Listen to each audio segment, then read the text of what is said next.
Bon, alors au passage, avant qu'on attaque la vectorisation sur les deux autres images, je vous montre quelque chose qui peut vraiment être intéressant comme manière de travailler dans Illustrator et qui fonctionne aussi dans Photoshop. Il s'agit d'enregistrer un fichier Illustrator, celui-ci, et de l'importer dans un autre fichier Illustrator. Et vous allez voir que c'est très intéressant. Et si je vous compare ça avec Photoshop, c'est que dans Photoshop, j'ai aussi la possibilité d'importer dans Photoshop, dans un fichier Photoshop, je peux importer un autre fichier Photoshop. Et ça va permettre de faire des choses très complexes, malgré que l'ordinateur n'est pas extrêmement puissant. Vous allez comprendre le principe.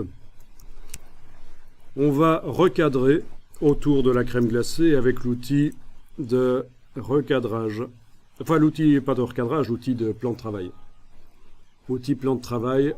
N'essayez pas d'aller contre exactement. Hein. Il s'agit juste de recadrer un peu comme ça, voilà.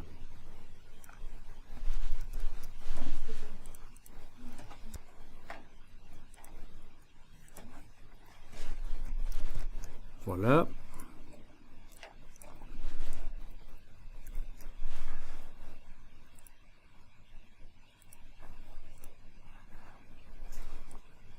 Bien.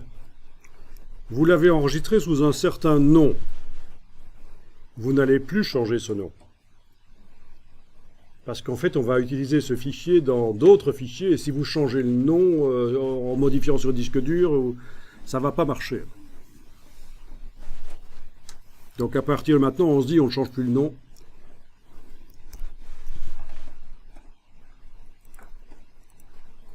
Et vous allez créer un nouveau document. Voilà. Pourquoi pas format A3 vertical de type RVB. Oui, nouveau document. Fichier nouveau document A3 vertical, couleur RVB tant qu'à faire pour avoir des couleurs saturées. Et voilà le nouveau document format A3.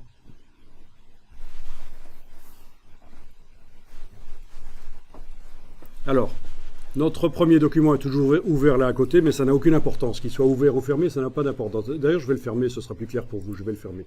On n'a plus qu'un seul document ouvert. Donc j'ai cliqué sur la petite croix pour mon document, le premier, hein, la crème glacée, il est fermé.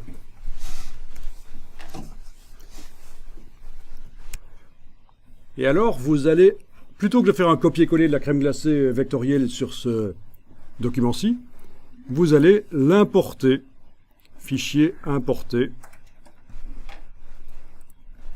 Voilà.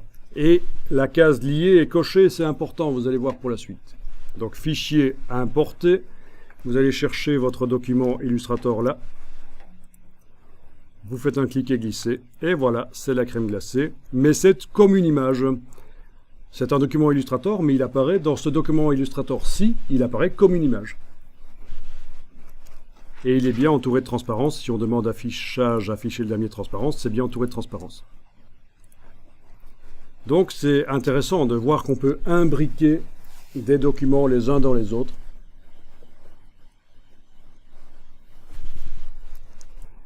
Ok, on va dupliquer ce document. Enfin, oui, cette image, avec la flèche noire, je le duplique. On peut les superposer partiellement, comme ça, voilà. Il faut essayer de faire un truc qui ressemble à quelque chose, évidemment. Oui. Objet disposition premier plan, ça peut servir. Enfin voilà, vous voyez qu'on peut les dupliquer, nos petites crèmes glacées. Et bien entendu, vous allez pouvoir les mettre dans une illustration qui va comporter éventuellement une table. Je fais un rectangle là. C'est juste pour montrer qu'on peut évidemment faire plein d'autres choses dans la page. C'est certain. Donc j'ai tracé un rectangle et je lui ai mis une couleur de fond. Avec la flèche blanche, je peux aller prendre des points pour essayer de faire une espèce de perspective. Et voilà. Donc c'est juste pour montrer que voilà, on peut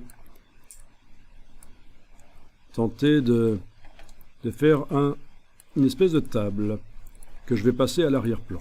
Objet disposition arrière-plan. Donc vous voyez qu'ici j'utilise objet disposition premier plan arrière-plan plutôt que d'utiliser la palette des calques. mais ça revient au même. Bon, quoi qu'il en soit, j'ai une illustration.